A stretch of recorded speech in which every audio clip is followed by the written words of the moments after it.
Well, according to the American Psychiatric Association, addiction is a complex condition of the brain where a person has compulsive substance use despite there being harmful consequences. People with addiction tend to have an intense focus on what they're addicted to the point where it takes over their life. What makes it so hard to break an addiction is that it can change the way your brain is wired, giving you harsh cravings that make it difficult to stop. Studies of brain imaging have even shown changes in the areas of the brain that relate to judgment, decision-making, learning, memory, and behavior control. So is this what's happening with Facebook and social media? It's hard to say for sure. That being said, we are starting to give more credit to an addiction that might be pretty similar. Video games. That's because the American Psychiatric Association includes internet gaming disorders as disorders that require further research, but that can result in clinically significant impairment or distress. The World Health Organization has also added gaming disorders to their international classification of diseases, which is used by medical practitioners around the world to diagnose conditions. Now, online video games are obviously not the same as sites like Facebook,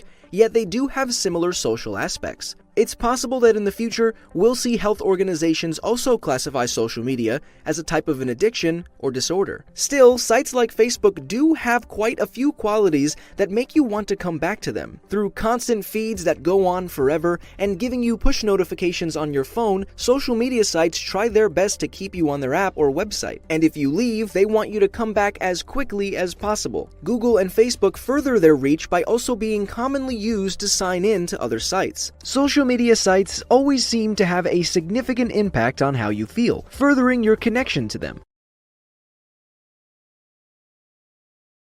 So the idea I'd like to propose today is this.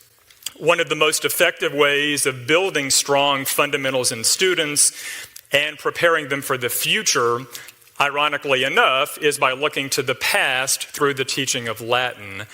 Latin will help students think more logically, communicate more effectively, and have a more comprehensive understanding of the world around them, no matter how technologically advanced that world may become.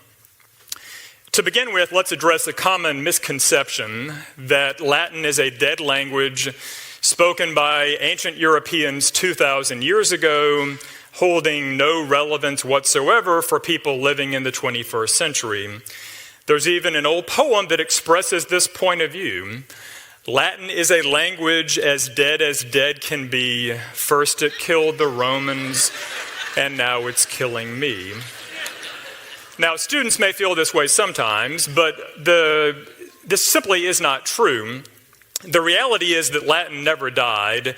It never came to a crashing end with the death of a single tragic figure. It simply evolved gradually over time and developed into other languages. Moreover, classical Latin is still very much alive and well in government, art, religion, literature, medicine, law, and science. It's not a dead language, it's an eternal language.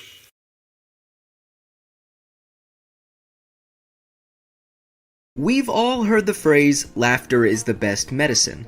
But why do we laugh in the first place? It seems that laughing might be a little more hardwired into us than you might think. Infants laugh very early in life, usually learning how to laugh before they can speak. Not only that, but people that are born blind and deaf can still exhibit laughter. One study found that the laughter produced from deaf participants was fundamentally similar to that produced by normal hearing individuals, backing up the idea that laughter is grounded in human biology. It's also been theorized that laughter predates human speech by potentially millions of years, being a simpler form of communication. Laughter is thought to have likely helped earlier people negotiate group dynamics and establish hierarchy. I can't even imagine trying to explain that I'm a little goofball using only laughter. So if laughter actually is instinctually part of humans, then why do people laugh? It seems like laughter is more of a way for people to better handle stress and make situations feel less threatening than laughter only being about things that we find to be funny. In practice, with a study of 1,200 people that laugh spontaneously in their natural environments, only about 10 to 20% of the laughing episodes followed anything that the researchers found to be joke-like. Finding something funny still seems to play a part in why we laugh some of the time, but laughing to make yourself feel better about your next difficult exam might be just as probable as cracking up over that joke you just heard.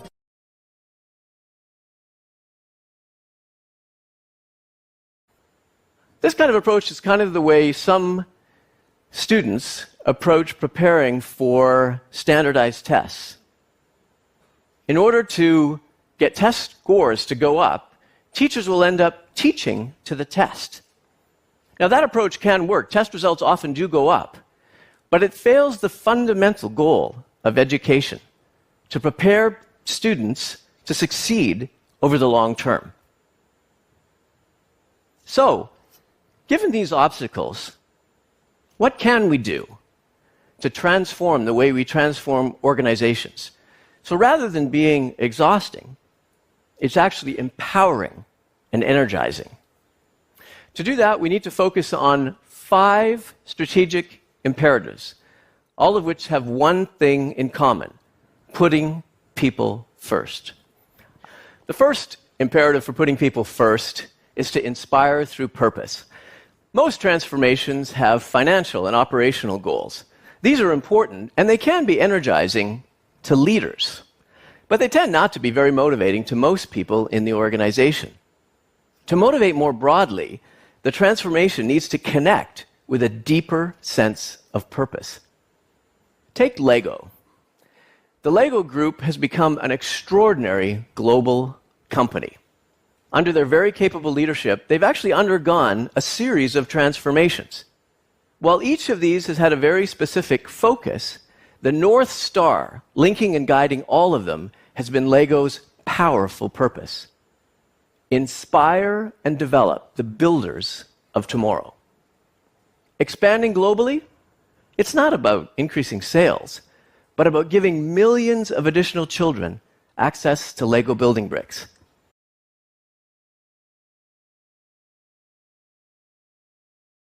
Tattoos have often been presented in popular media as either marks of the dangerous and deviant or trendy youth fads. But while tattoo styles come and go, and their meaning has differed greatly across cultures, the practice is as old as civilization itself. Decorative skin markings have been discovered in human remains all over the world, with the oldest found on a Peruvian mummy dating back to 6000 BCE. But have you ever wondered how tattooing really works? You may know that we shed our skin, losing about 30 to 40,000 skin cells per hour. That's about 1 million per day. So how come the tattoo doesn't gradually flake off along with them? The simple answer is that tattooing involves getting pigment deeper into the skin than the outermost layer that gets shed. Throughout history, different cultures have used various methods to accomplish this. But the first modern tattooing machine was modeled after Thomas Edison's engraving machine and ran on electricity. Tattooing machines used today insert tiny needles loaded with dye into the skin at a frequency of 50 to 3,000 times per minute. The needles punch through the epidermis, allowing ink to seep deep into the dermis, which is composed of collagen fibers, nerves, glands, blood vessels, and more. Every time a needle penetrates, it causes a wound that alerts the body to begin the inflammatory process, calling immune system cells to the wound site to begin repairing the skin. And it is this very process that makes tattoos permanent.